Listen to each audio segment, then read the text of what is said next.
नमो नमः। सर्वेषां कृते नमस्कारः। तो मित्रों, मैं हूं महेश जोशी, प्रधानाचार्य, राजकीय उच्च माध्यमिक विद्यालय मोटा टांडा, बांसवाड़ा। तो आज मैं अपने YouTube चैनल में आज से एक नई सीरीज़ लेकर के आपके सामने आने वाला हूं। हाल ही में राजस्थान लोक सेवा आयोग RPSC द्वारा कॉलेज व्याख्याता सहायक आचार्य पदों के लिए जो है वो विज्ञप्ति निकाली है और विज्ञापित पद बहुत ही अच्छी संख्या में है। तो कई वर्षों से जो विद्यार्थी इस प्रतीक्षा में थे कि अब हमें कॉलेज व्याख्याता के रूप में अपनी सेवाएं देनी है, तो उनके लिए ये बहुत बड़ी खुशखबरी है। तो सबसे पहले तो मैं उन सबको बधाई दूंगा कि आप अपनी तैयारियां जारी रखें और निश्चित रूप से जो योग्य हैं वो सभी उन सभी का चयन होना ही होना है। अब हम बात करते हैं आज के इस वीडियो की। तो आज के वीडियो में मैं सबसे पहले आपको बताना चाहूँगा कि ये जो सीरीज़ शुरू होने वाली है, तो उससे पहले हम ये सीरीज़ है किसके लिए। तो मित्रों, यह जो यूट्यूब सीरीज़ जो शुरू होने वाली है, तो यह सीरीज़ उन विद्यार्थियों के लिए है जो मूलतः संस्कृत के विद्यार्थी हैं तथा कॉलेज व्याख्याता की तैयारियां कर रहे हैं और वो ये चाहते हैं कि वो लिखित परीक्षा दें, साक्षात्कार दें और उसके बाद उत्तीर्ण होकर के और कॉलेज व्याख्याता के रूप में अपनी सेवाएं दें। तो यह सभी मेरे उन भाइयों और बहनों के लिए हैं कि जो अपने मूलतः तैयारी कॉलेज व्याख्याता के रूप में करना चाहते हैं। अब फॉर्म तो अप्लाई होना शुरू हो गया है। ई मित्र से आप चाहे तो फॉर्म अप्लाई कर सकते हैं, ऑनलाइन खुद भी कर सकते हैं। तो कॉलेज व्याख्याता के लिए अगर देखें तो इसकी कई सारे कौन इसको अप्लाई कर सकता है, सबसे पहला प्रश्न हमारे मन में उठता है कि इसको अप्लाई कौन कर सकता है। तो मित्रों, जो अन्य मेरे जो व्यूअर्स जो ये देख रहे हैं कि कौन अप्लाई कर सकता है, ऐसा उनके मन में आता होगा कि क्या मैं कर सकता हूँ या नहीं कर सकता हूँ। तो यदि आपने अपना MA कंप्लीट कर लिया है, आपके उसमें 55% से अधिक अंक होने चाहिए। हाँ ठीक है, कुछ कैटेगरीज़ में ज़रूर छूट दे रखी है 5% की, तो वो एक अलग बात है। लेकिन 55% आपका जो जनरल कैटेगरीज़ हैं उनको 55% MA या आचार्य दोनों ही में आपको 55% आपकी मास्टर डिग्री में होने ज़रूरी हैं। तो ये तो पहली क्वालिफ़िकेशंस हुई। इसके बाद और क्या चाहिए, तो इसके लिए मस्ट जो बहुत ज़रूरी चीज़ है वो है कि आपको नेट या सेट दोनों में से कोई एक परीक्षा आपको उत्तीर्ण की होनी चाहिए। ये बहुत ज़रूरी है। या तो आपने नेट किया हो, राष्ट्रीय पात्रता परीक्षा, या फिर आपने सेट किया हो जो राज्य सरकारें निकालती हैं उसमें से। तो उसमें राजस्थान राज्य सरकार ने जो निकाला वह मान्य है। तो यह 2 तरह की परीक्षाएं हुई, इन दोनों में जो भी पास किया हो तो वो विद्यार्थी इसके लिए अप्लाई कर सकता है। अब एक और रूल है, 2009 से पहले अगर आपका PhD है तो उसमें कुछ छूट दे रखी है। तो ज़रूर हम जब विस्तृत विज्ञप्ति पर चर्चा करेंगे तो उसमें ये सारी बातें आएंगी।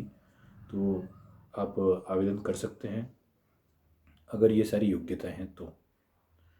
अब बात करते हैं मित्रों की अब हम स्पेशल संस्कृत विषय पर आ जाते हैं कि संस्कृत विषय के विद्यार्थियों को का सिलेबस क्या रहेगा और किस पैटर्न पर यह एग्ज़ाम होना है। तो मित्रों, मैं आपको बता दूं, इससे पूर्व में भी जब परीक्षा हुई थी तो वही पैटर्न इस बार भी रहने वाला है, सेम पैटर्न है।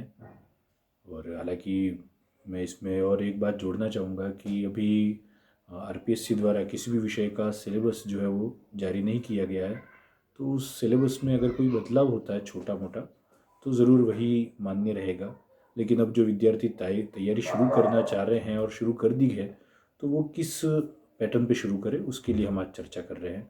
तो आज की वीडियो में हम केवल यह देखेंगे कि हमारे कौन कौन से टॉपिक्स हमको पढ़ने हैं, कितने पेपर्स होंगे और किस पेपर में हमको क्या पढ़ना है। तो मित्रों, बात करते हैं। एक हमारा पेपर होगा जो कॉमन होगा।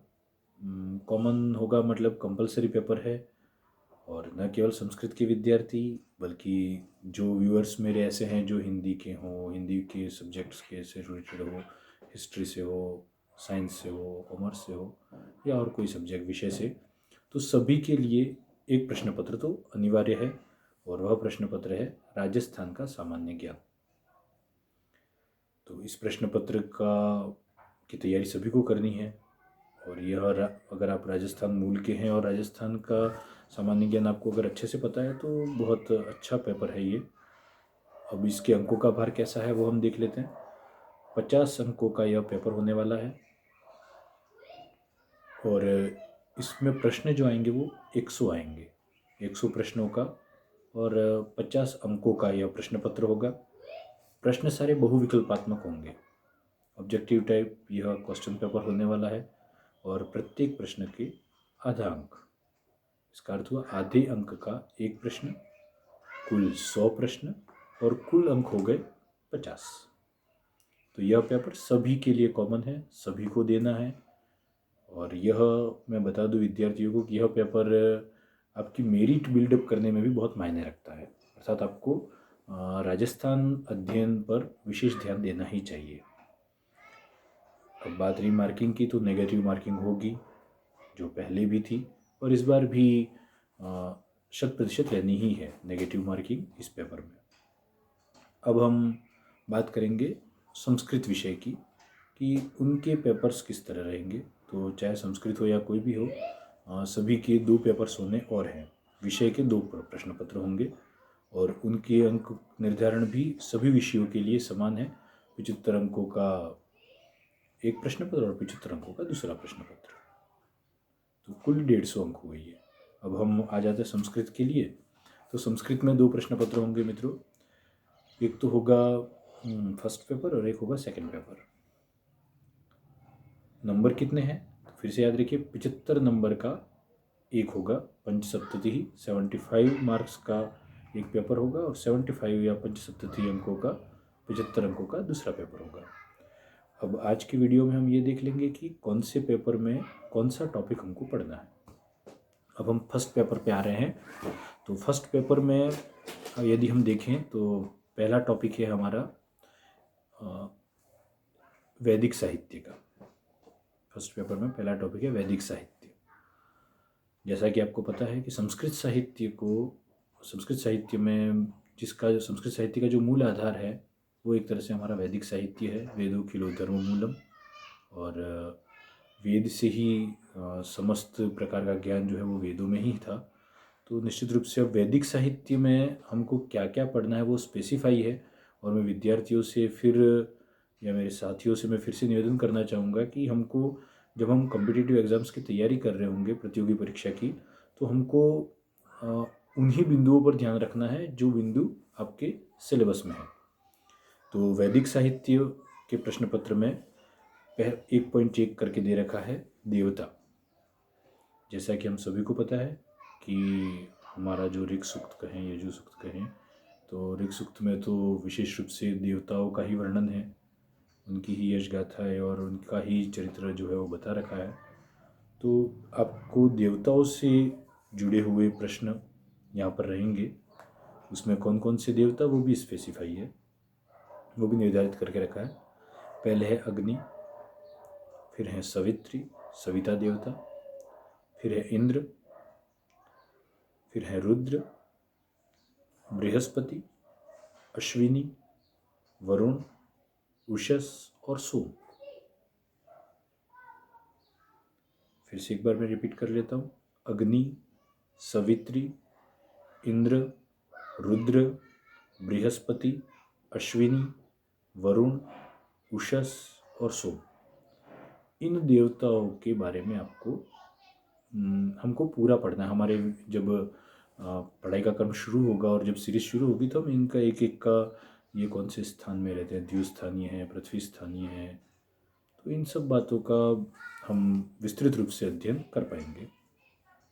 फिर दूसरी बात है 1.2 हमारे सिलेबस में, वो है कि निम्नलिखित सूक्तों का अध्ययन। कुछ सूक्त हमको पढ़ने हैं, उसमें ऋग्वेद में से कौन से सूक्त पढ़ने हैं यह भी निर्धारित है। अग्नि सूक्त का अध्ययन करना है, और यह अग्नि सूक्त कौन सा, तो प्रथम मंडल का प्रथम सूक्त अग्नि सूक्त। अग्नि मिले पुरोहितम, यहाँ से शुरू होता है हमारा ऋग्वेद, तो यहीं से इसको शुरू करना है। उसके बाद है इंद्र सूक्त का 2.12, फिर है